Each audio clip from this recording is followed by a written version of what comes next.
Hey, ladies and Germans, how you all doing? This is Colin Ulrich. And I'm Rangru, hello, hello, hello. And you know what time it is? It's Steel Division 44, or Normandy Oh 44 boy. for that matter. Man, it's been a long week for having me.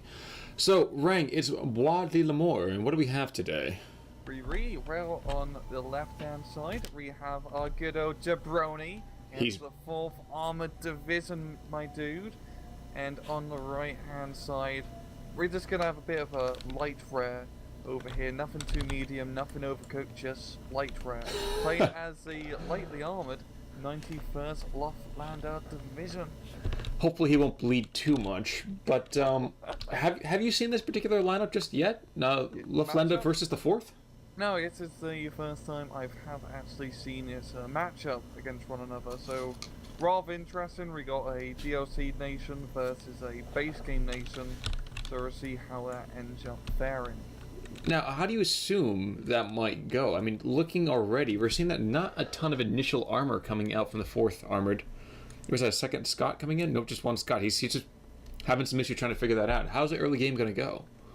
Well, I know it's going to be interesting because they're both pretty aggressive in A phase, and just talking economy, it's very similar throughout the entirety of the match. The Forest, I think, is really going to be a 50-50, because even though Pouchakers and SS Trooping are pretty decent, there's just no close-range capability until he gets maybe B phase, where he could have some Pioneers.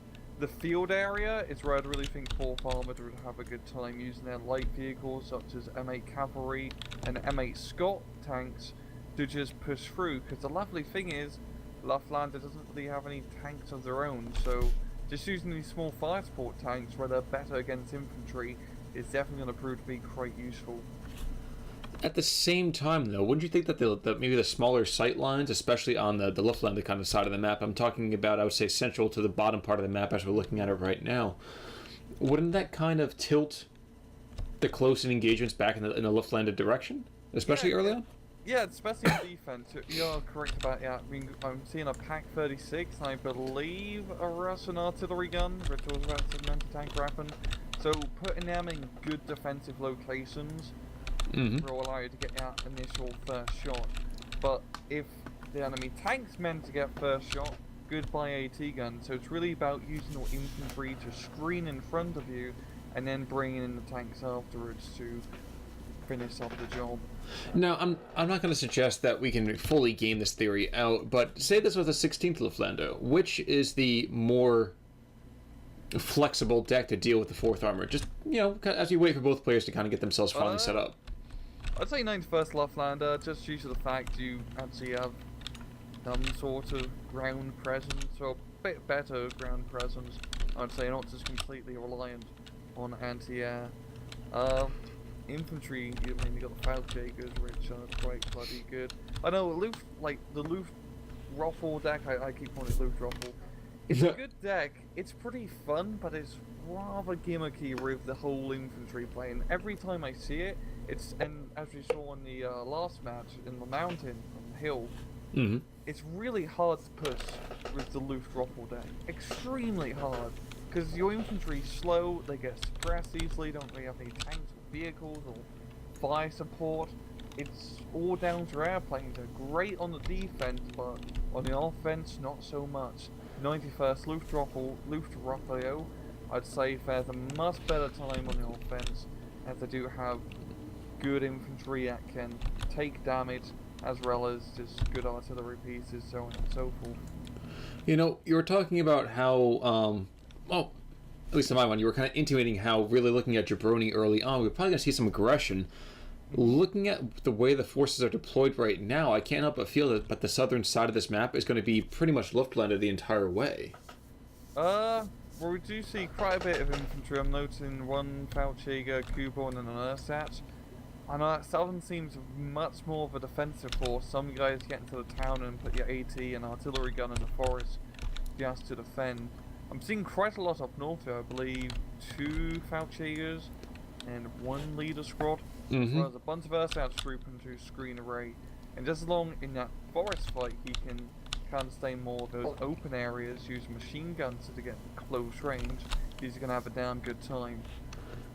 Very true. Now, you were saying about the south about putting the anti-tank down there. I think we're going to get... Yep, actually, no, we're going to get started, so let's maybe not worry too much about that.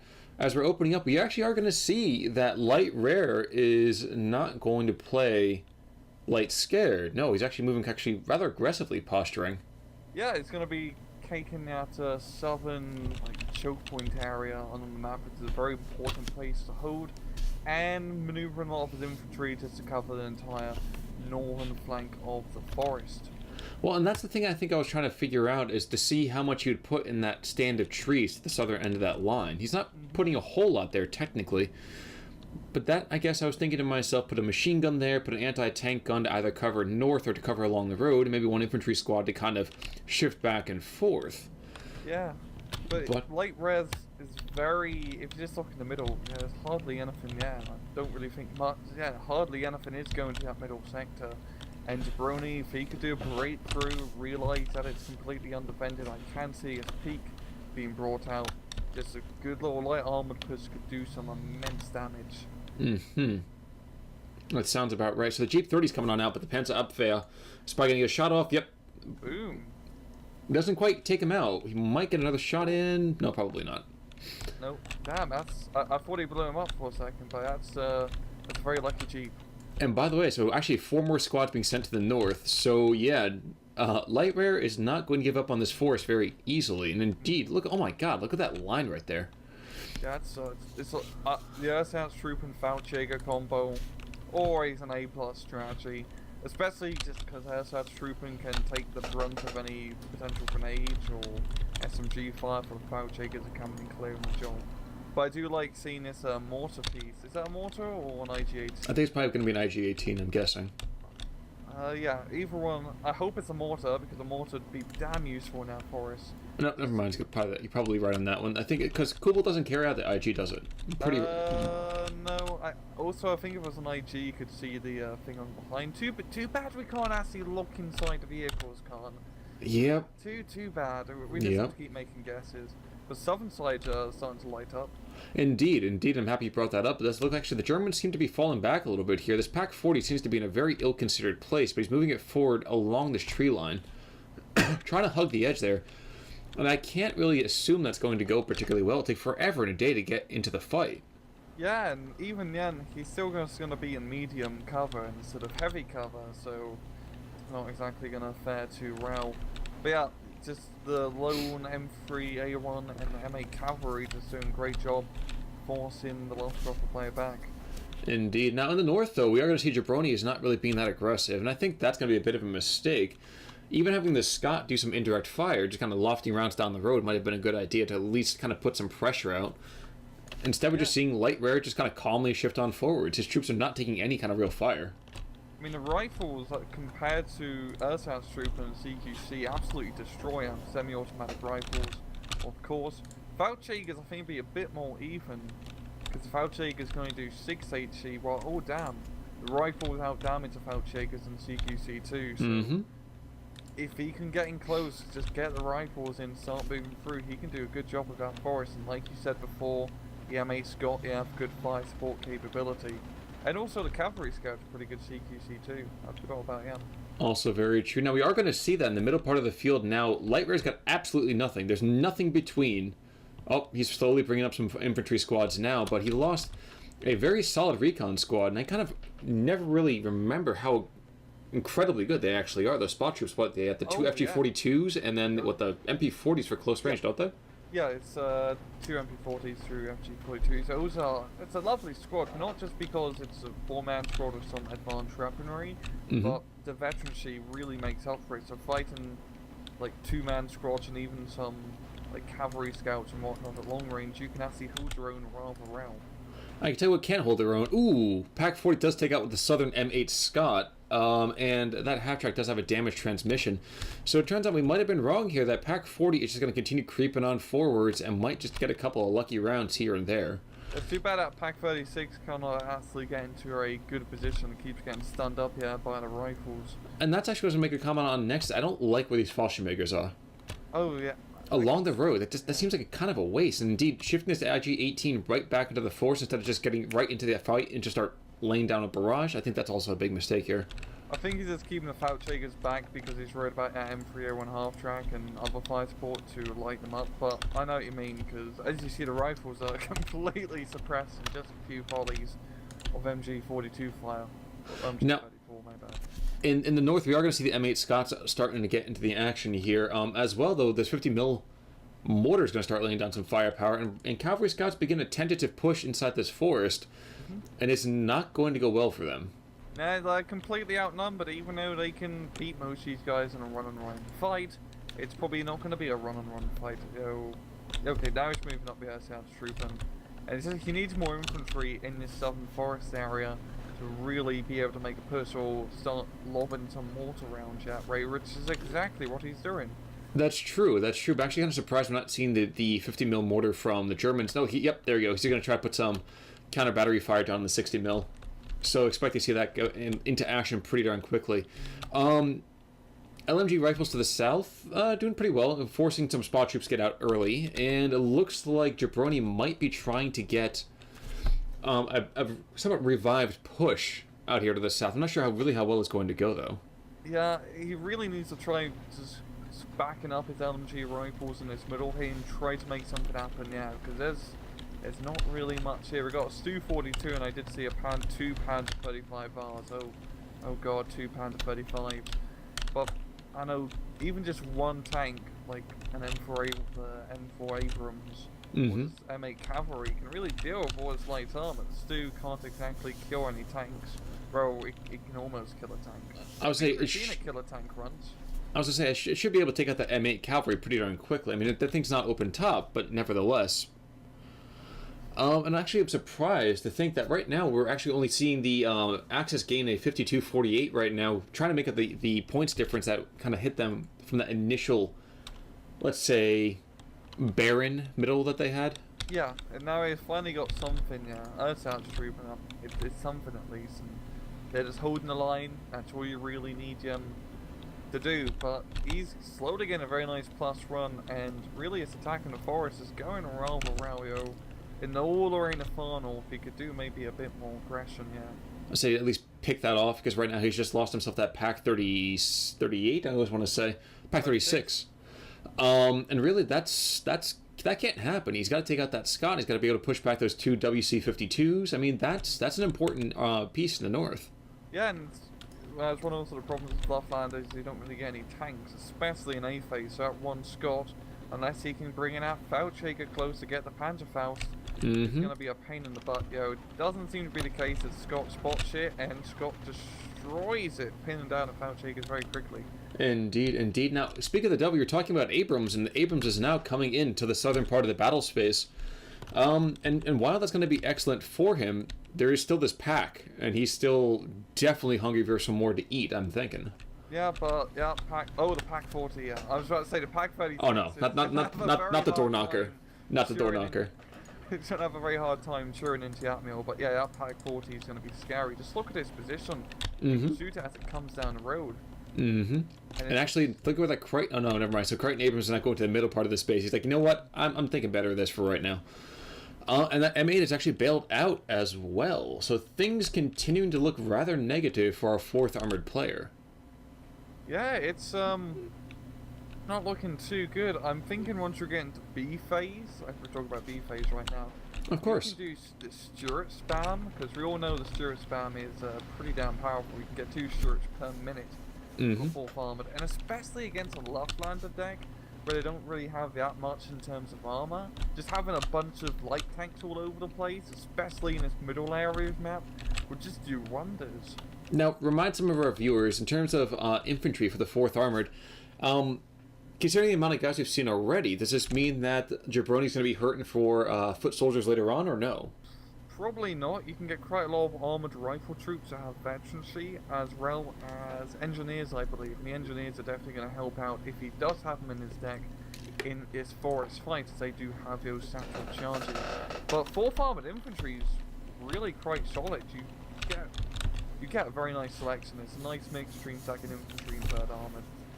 That sounds about right. And I mean, that's exactly what we expect out of Georgie's boys now, don't we? That's true. That's very true.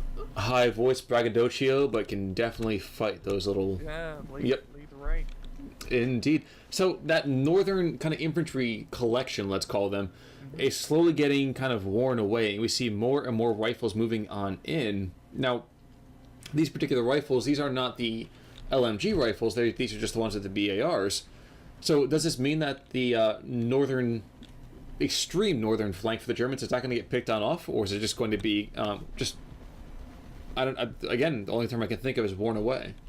Well, the rifles are honestly in the CQC area. Having the bar isn't that big of a detriment because you're not really going to be having that long range engagement. Just the manpower and the amount of semi-automatic rifles make up here. Because as we see, these rifles going up to the Feldjägers, they're in 300 meter range. They can start putting down pretty good suppressive fire, and they just completely outnumber it. You can get 2 rifles for 1 Feldjäger essentially. So it's just going to completely riddle Ray's north flank, and it seems like Jabroni's starting to take a bit more of the initiative in the north. Indeed. In fact, look, he's even taken out some of the threats to him in the south as well. That Pack 40 is gone. I could not tell you what killed it. My guess is probably a mortar round or 2. Yeah. And indeed, with that, all you have is this brave 35Rs that kind of marauding around the front part of this map, and that's not going to go well with what looks like a anti-tank gun coming in right now too. Yeah, is that a 6-pounder? Yep. 6-pounder. So that's going to be into a rather good position. Yeah, it seems like Jabroni really needs to start making a push. He does have the units to make a push right now and start gaining some ground. It's just about wherever he wants to do it, because there's quite a bit of map control he needs to take back, and his southern middle sector really seems to be the place you want to go for. Now, I'm kind of interested to see whether or not this 35R can take a shot to take out the Scott, or if it's going to start to engage this M8 instead. Because M8's coming on in, he's going to get that first shot off, and that's just going to not be great. If he hits the 35R, it's pretty much dead. Yeah. But no, shooter knocked out. So the tracks are broken, but you know what? I'd rather have my tracks broken than my shooter knocked out for another 4 seconds. Exactly, and it's funny. Okay, oh, he does get killed. I mean, it is a pretty lightly armored tank, so even just a 50 cal rounds do quite a bit of damage. I think it was the M8 cavalry that got the kill. Yeah. It was. Okay, yeah. But with that happening, oh my gosh, these poor pioneers cannot stand up to firepower of that magnitude. And dear God, it's like Animal Akbar all over the place. They have to fall back. God, so oils. I bloody love the traces in this game. It almost looks like Star Wars. Well, it's an odd sort of beauty to it, really. By the way, Fallschirmjägers to the north, rifles are pinned down. Is there actually a rifle leader in the area? Just barely touching that. That's a beautiful placement right there. Yeah. And they're just gonna barely hold on as the second rifle squad comes in to reinforce, and that Feldjäger almost pinned down. And once the pin down happens, yeah, those Feldjägers be pretty much buggered, and we've got the M8 Scott in WC52 on the flank to stop anyone from running a raid. Now, there isn't really, as much as we were going to say that, they have a little bit of, out there, and there's the pin, but I was going to say they have been able to take somebody with them into the great beyond, taking out one rifle squad. Even as the rest of these Germans just kind of continue to hop up further and further into this forest, I am actually shocked. By the way, Stu went down. I am shocked to see how aggressive Lightrare has been, and really how well it's gone for him. Yeah, I mean, he's using a lot of good infantry, very good infantry pushes. The anti-tank placement has been pretty solid, especially with that Pack 40. And really, in this southern area of the northern forest, he's been pretty much uncontested.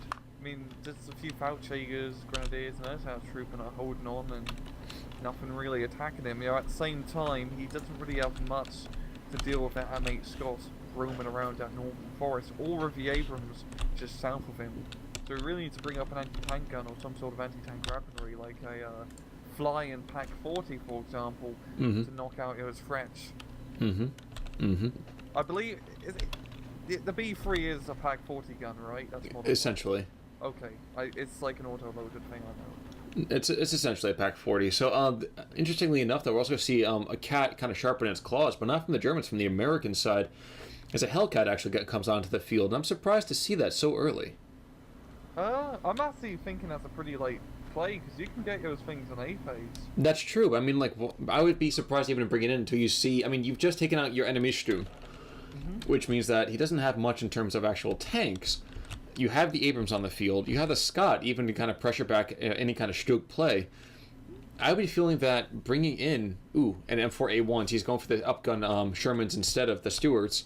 But I was thinking that bringing in the Hellcat's actually not a liability, but you could be using those points a little more effectively.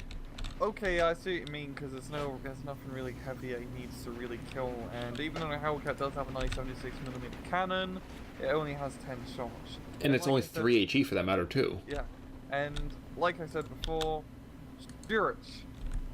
Just the Stewart play before Farmers is absurd, and this is definitely the deck that you want to be using that Stewart play against. True. 35R, by the way, goes on down. I think that was because, not the Hellcat. It was the Sermon. Thank you. There we go. So my question is to see whether or not we will have this FK-39 come into play as an anti-tank platform. Yeah, I mean, it is in a pretty decent anti-tank spot. You know, he may want to actually move. Here we go, aligning. Shot's going to come out of that Sherman. If he hits it, that thing's pretty much toast.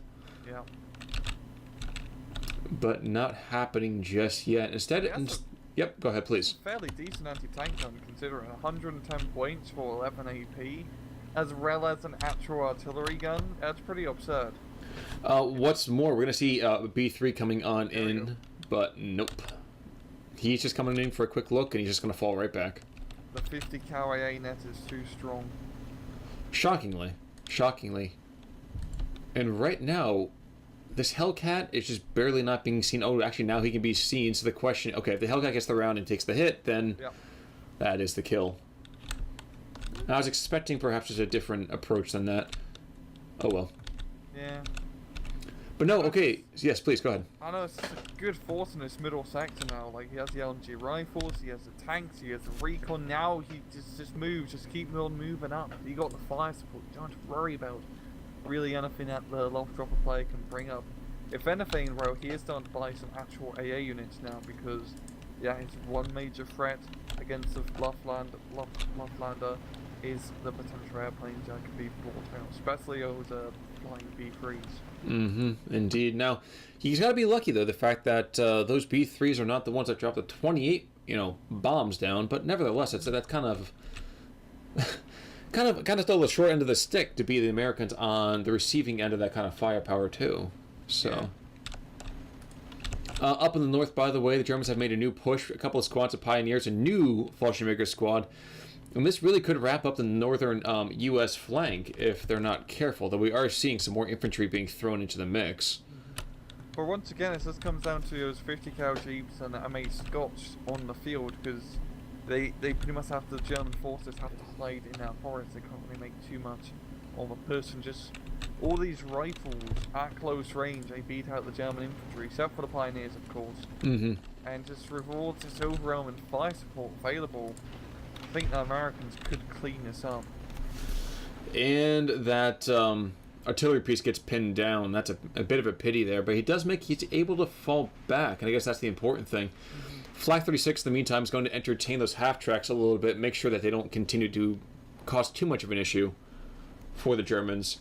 But you're right, that middle part is definitely flying in the face of the German lines. Wow, that's a battle of the Bulge indeed, but it's not the Germans that are being so successful. And that's not good, because that's just a single LMG rifle, and I'm thinking for Lightrare, he really needs to start bringing out some more anti-tanks. We've got the B3 coming in, get Abrams. Poor guy. There we go. What's he aligning on now, though? He's going after that Hellcat. That's all should really take a couple of rounds. There's another one. He's fallen back, but geez, he's already paid for himself.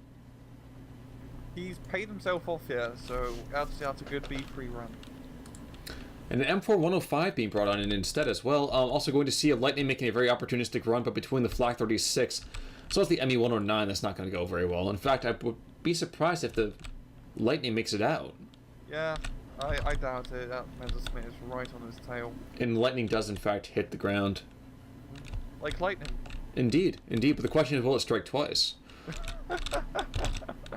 M8 Scott, by the way, completely out of MG ammo. So if the Germans can get lucky enough to move on in and be rather opportunistic, they could take it out. But again, he's used a very good percentage of his actual munitions, so that's not too shabby already.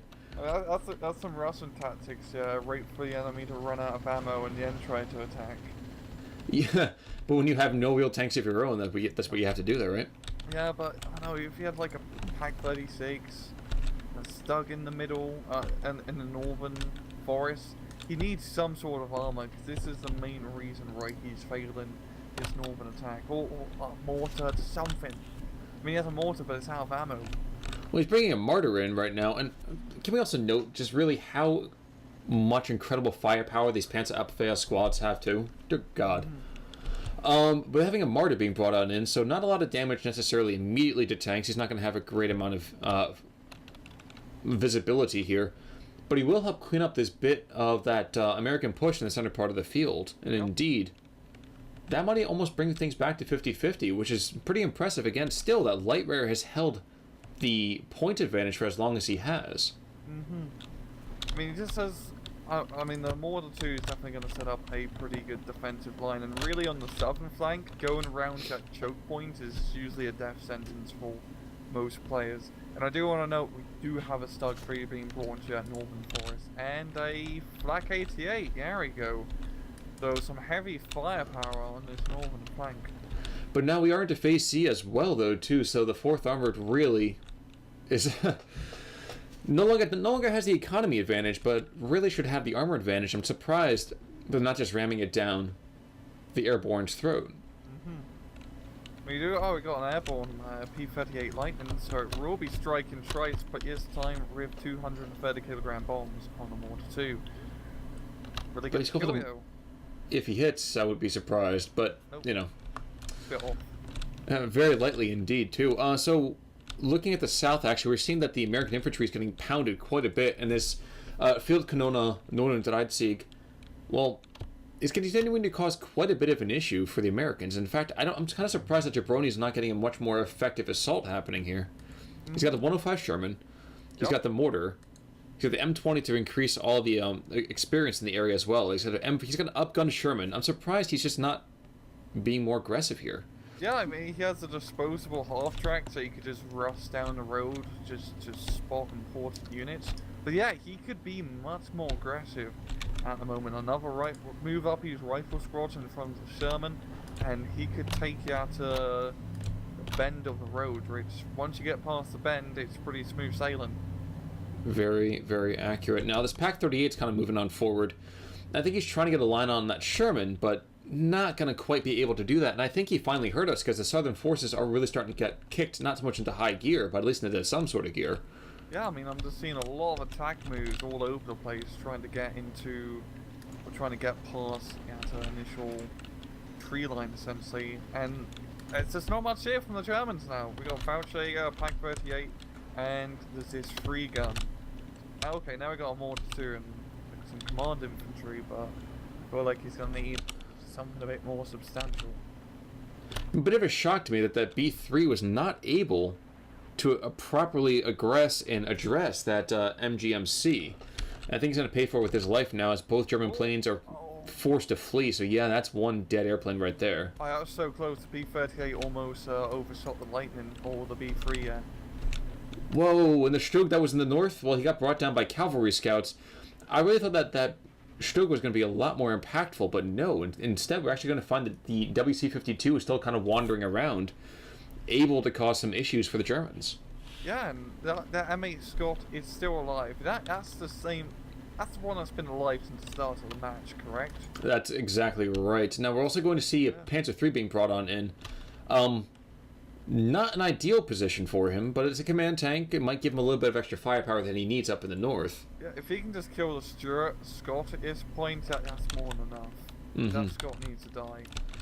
Now, the field Canona in the south went down. So did, I think, a Pack 36 as well. So the Germans barely have anything in their southern flank. They're bringing up a Martyr right now. Also trying to bring in, actually, a second Martyr. As well as some infantry to kind of stave off this, again, big bulge in the center. And this is where the 4th Armor, I think, begins to roll forward. Yeah, they just got just got the vehicles, man, and they're just pushing through. I mean, the Mortar 2, it can kill the vehicles, but I think the 76 Sherman's is going to get first shot, and also has a veteran chief boot. No, it actually looks like it's going to be a Martyr with the first shot, and that's one dead American. He goes right between the uprights there and takes him out. Now, this other Martyr 2 in the center part of the field is exchanging rounds with this armor rifles, pinning him down. That actually might clean up more of this bulge, and that would bring things closer to even. We still have Jabroni down by a couple hundred tickets here, but that gap is still continuing to close. And I'm actually kind of shocked, again, to see how little infantry there is in the northern side here for the Americans. It's pretty much all vehicles, it feels like. Yeah, and it's working rather well for him, as he's holding the open areas and forcing Lightrare to stay inside of his forest and not actually moving up. But, play, Robin Hood to his sheriff kind of idea? Yeah, exactly. That's exactly what I'm trying to go for. It's a half-track, so running around, keeping Robin Hood and his merrymen inside a Sarah forest. But this time it's in Bois de Lemurs in northern France, and there's no Russell Crowe. True, or Errol Flynn for that matter. Let's go to the original one, or even Kevin Costner. Okay, so this MGMC is getting super close here. He's not gonna be able to pen, I would think, but that's not even gonna be a concern. He gets taken out super quick. I was wondering if he could even manage to pen the side armor on that Panther 3. Wouldn't be easy, but It's not really a matter of penetration. It's more of a matter of doing enough HE damage. Yeah, I just realised the Panther 3 has more rear armor and it does side armor. Yeah, I just noticed that myself. I'm surprised that that's really the case. I mean, how German engineering, Khan?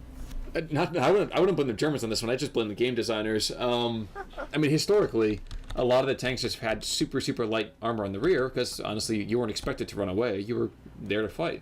Yeah, I mean, hopefully you're gonna face your front towards the enemy. And if you're going to retreat, then you retreat, slowly going backwards. Now, we did just see a Hellcat take out the southernmost, the second most southernmost Mortar 2, and ME-109 making a gun run to the south. I think we're seeing, another ME-109 coming on in after this lightning, perhaps? Yep. In either case, though, not, again, a very wise decision. We're going to see one of the ME-109s go down, I would assume. No, he makes it out. Yeah, the Flak 88 saved the ME-109, yeah. The first one it is by getting stunned on P-38 Lightning. I'm actually supremely shocked by that. Yeah, I mean, that's a snipe and a half, I have to admit. Now, to the north is kind of funny. Now we see, 1, 2, 3 squads of Pioneers, 2 Fallschirmjägers, well, 1 barely alive there, 1 Ersatztruppen, and 1 lone officer. And against this particular setup that's here for the Americans, well, that's one. There goes the Scot. So the Scot's finally down. Great Scott, he has fallen. Yeah, only took 28 minutes. Yeah, indeed. Kill that 1 5 armored vehicle that has no armor penetration value.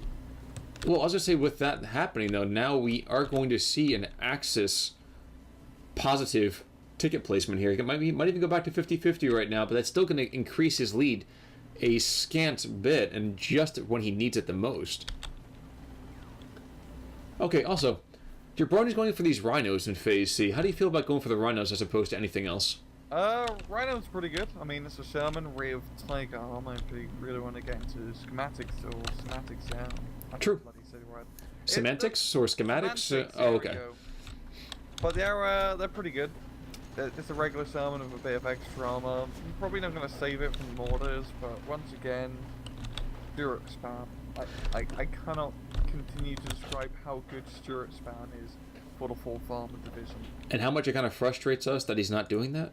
Yeah, I can understand, because you wouldn't really think about getting Stuart, especially when you see you can't get any in A phase, and you can only get them in B phase. You're like, why do you get a light tank in B phase? But just 2 Stuarts a minute. And frankly, against forget the whole 91st Luftlande being excellent against that particular group, but let's consider the fact too that Stuarts are, for a light tank, are as good as this P3 up here, and indeed almost as good as P4s on a general basis. Yeah, and they have good fire support capability because they got the 3 machine guns, and they can fight P4s. If you have 2 Stuarts first run P4, you can just outgun it essentially. True. Quantity over quality. You can get 20 Stuarts in the 4th Armored Division if you really feel like you want to go crazy. To put it in perspective, it will take you 10 minutes to buy 20 Stuarts from B to C phase. So I think that's pretty good bang for your buck. True. And I mean, good gosh, even if you just want to create a small motor pool in the background and kind of use it as a late. I'm serious. Use it as a late game armored kind of push to create that collected opportunity. Especially once the enemy is reared down and they don't have as much in the flanks or defensive units. Because it seems to be the case right now for Light Rain, where he must be running pretty low on infantry, and I haven't really seen any other anti-tank guns. It's just these Mortar 2s really holding the line. Now, these B3s have had less and less of an impact here, and indeed this ME-109 being forced to fall back, well, the B3 is going to buy it because of that. Yeah. Which means he's got one more possibility? Yeah, 1, maybe 2 if he went really crazy, but usually standard loadout is 3 B3s. Yeah. Not the greatest of calls. Kind of wondering if that Flak 36 might not have been better, pushing him not in the middle part of the map, but either, well, putting him maybe further southerly to kind of prevent any kind of breakout here, as we were talking about, as you said, actually in the beginning of the game. With the 4th Armored, you could totally expect them to be aggressive in the south, but and I mean, and the entire game has kind of proven that out here. So I'm a little surprised to see that the Deadly 88 is so far north. Yeah, I'm guessing he's trying to just stop any push along that like forest road. But in hindsight, Flak 88 would have been pretty useful down south at the moment, because that M4 Rhino is now breaking through. There's really nothing to stop it at the moment. Maybe if the Valchaga Furio could get a Telemine kill on it, but not Telemine, hates the bloody. HHL3, it's a magnet mine. Yeah. A limpet grenade, I think, is one of the technical terms for it. I might be wrong. And it's funny because the Germans made a lot of their tanks, especially in the mid-war, limpet mine resistance, anti-magnetic mine resistance. But the Allies actually never used magnetic mines themselves. It was just a precautionary measure. So if you ever see like I don't know, where the tank armor on the German tank looks very like plastic. Distorted. Yeah, in that sort of sense, that's the anti-tunnel mine thing. Was it plastic that they used? It was actually a composite steel that had an element of early plastics in it. Okay. So it wasn't a 1-to-1 on it. But I think it was something like 5 or 10% plastics, and it was almost like an outer sheen. So imagine a shellac of some sort. Yeah, pretty much to stop the magnetic mine from being able to magnetize on you. True. Well, I mean, the French had a version of a magnet mine. The English had a version of a magnet mine, or the British, if you prefer. But no, the Americans really didn't go for it too much. Yeah. Just, why do you need magnetic mines when you got bazookas? Oh, because the early bazookas are super underpowered, maybe? But, you know. They ended up fixing it. Better than up here. Okay, so actually we have a 50 mil Pac 38 in the south. He's going to try to take out this Rhino, and I don't think it's going to happen. Nope. Bounce. And they're bouncing like crazy. Even though the Pac 38 only has 1 AP less, 57mm, the Allies can get, I feel like it's much, much worse still. Until the Rhino turns and presents its side, and there we go. So engine destroyed, fuel explosion. That's a casting curse, though. I mean, you malign the unit, and immediately what happens is that it does exactly what you don't want it to do. Exactly. And those Pac 38s, I mean, I guess if you got 2 of them, you got a pretty good defensive location and a Stug 3G to help bolster out, but this is pretty even in terms of map control. Point rise, not so much. Lightrare having that very nice 1000 compared to the 660 that Jabroni has. Now, I'm wondering, the 50 mil, 50 mil takes out a Hellcat, and that's one more dead kitty, but, there's what? 4th Armor's got 9 lives, I think, but it's actually more like 6 lives, I would guess, on most standards. Yeah, you can get a lot of Hellcats, man. Very true. Very true, but how many of them are you really going to throw in, 9 Hellcats? Well, you do have another one right here, and actually another one coming in as well, so I guess the 4th one of the match coming on. And actually bringing in an M7. So that hideous 105 howitzer will be able to punch a hole in the southern approaches here. And actually, I'm expecting this cavalry scout to just throw a round into the Stug G. Oh. Once he gets spotted, and... He got spotted. But he does take out the Pack 38 in the meantime. That's something. At least he managed. Oh, ooh! no.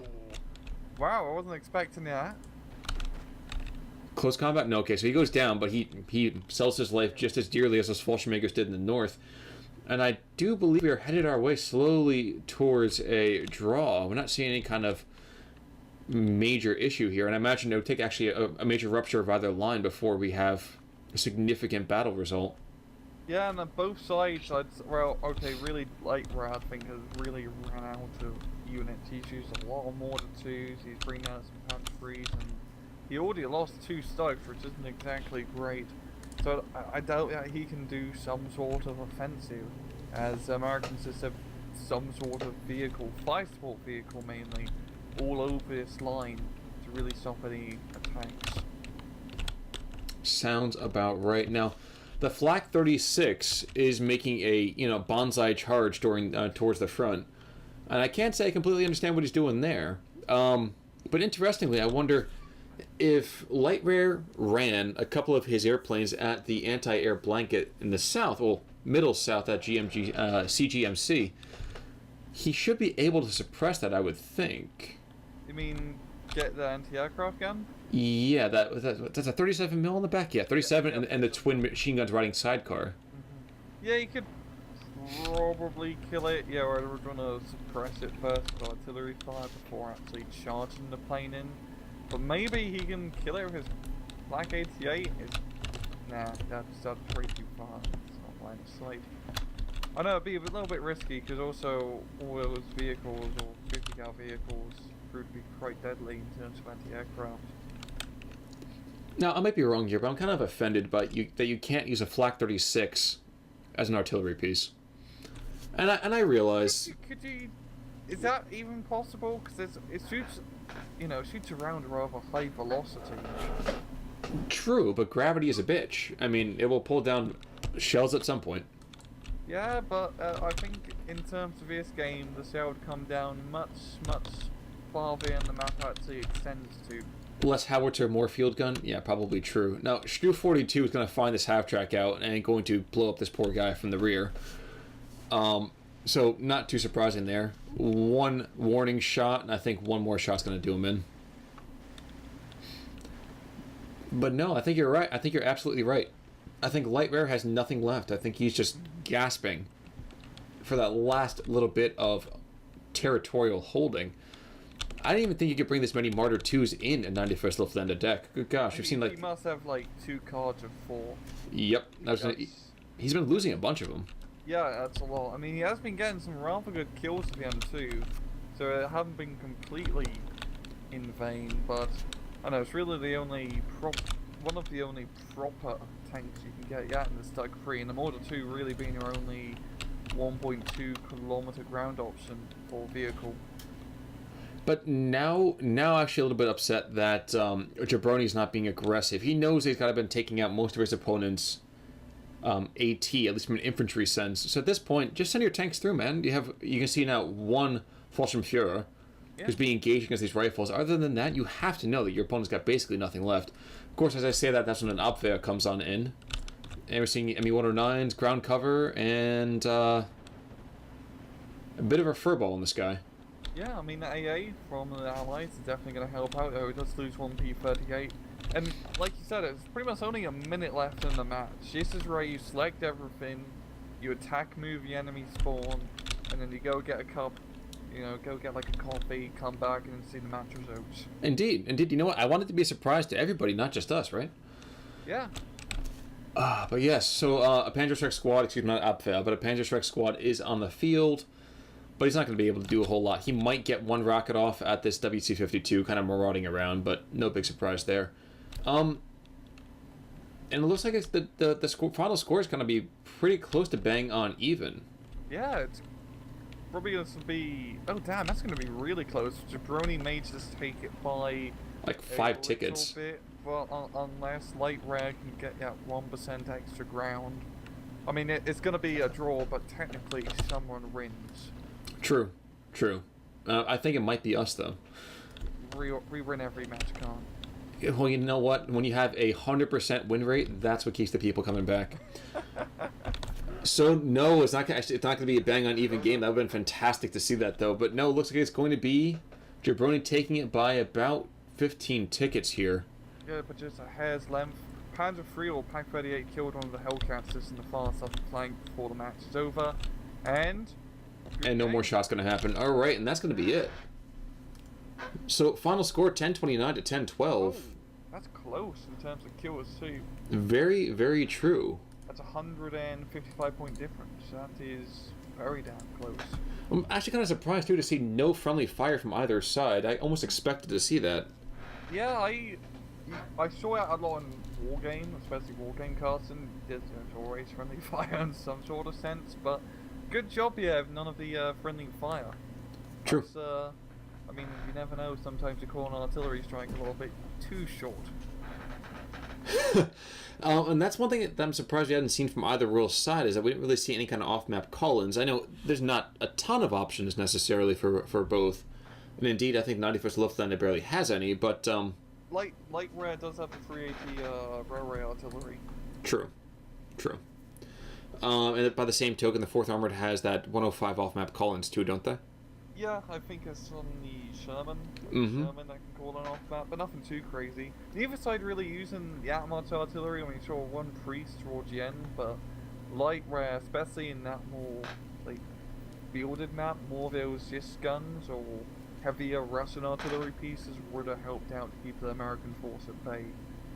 Very More true. anti-tank in general. I think that's one of Lightrare's weaknesses. They didn't get enough anti-tank guns to do, ambush assaults, because in that middle area of the map you can just get some very good placements and some very good ambushes on those Shermans.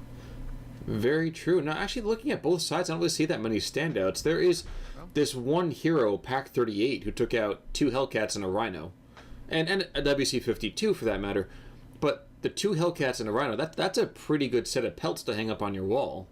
Yeah, that's a 55-point unit. Yeah, managed to kill over 300, almost 400 points worth of stuff. So, good play. Other than that, though, not a whole lot. I mean, a Fallschirmjäger squad did pretty well, but from the Allies as well, not that much surprising. I mean, Rhino a couple kills, Hellcat a couple kills. All in all, a surprisingly mild spread. Yeah, even the Fallschirmjägers didn't really do that much, mainly because you're finding that top northern forest area where you can't exactly take advantage of the range of the machine guns too much, as Reece Shaw. Mm-hmm. And anytime he used the Fallschirmjägers on the southern flank, he just gets suppressed by machine guns. Sounds about right. Now, the last thing I do want to make a call out for, and this is just strange to me, is that if you look at the overall history, for this first 6 minutes, there were only 3 kills. Yeah, for the 4th Armored. A shockingly peaceful game. Yeah, that's pretty damn good. I mean, it's really good for Luftlande to play again. Quite a few kills early on, and he just set up a good defensive line, but it's hard to really attack with Luftlande, especially on that map where you don't have a lot of tanks to really take advantage of that middle area, or a lot of crazy CQC guys such as Sturmpioneers or Stormtroopers to fight in that northern forest. Very, very true. And actually, you know what? Even though Jabroni won, I kind of feel like Lightrare was the real winner today. Mm-hmm. He held well. He held really damn well. I guess a force he really shouldn't have been able to hold. Yeah, once again, Jabroni just Stuart spam. It's the last time I'm going to say in this video, I swear, but goddamn, Stuart spam for the 4th Armored is glorious. You know what? I'll repeat it one more time just for you. Jabroni, Stuart spam, man. Stuart spam. Anyone, Stuart spam. 4th Armored. Do it. Just don't buy any other tanks in your tank slot. I'm not joking. Get the Abrams tank in A phase, and then all the other tanks in the tank slot to Stuarts, and then you use Hellcats. That's all you do. Yeah. Win. That's sounds ridiculous, but it works. Sheer weight of numbers. That's how the Americans won most of the stuff they did in World War II. As an American, I'm sure someone's going to yell at me, but that's neither here nor there. In any case, Ryan, that about brings us to the end of our coverage today, doesn't it? Yep, it does. All right, so congratulations to both players for at least pulling out an official draw, but Jabroni, a slightly bit more congratulations. Yep. And that's going to be, well, I'm Con Ulrich. And I'm Rangru. Take it easy. Have a good night.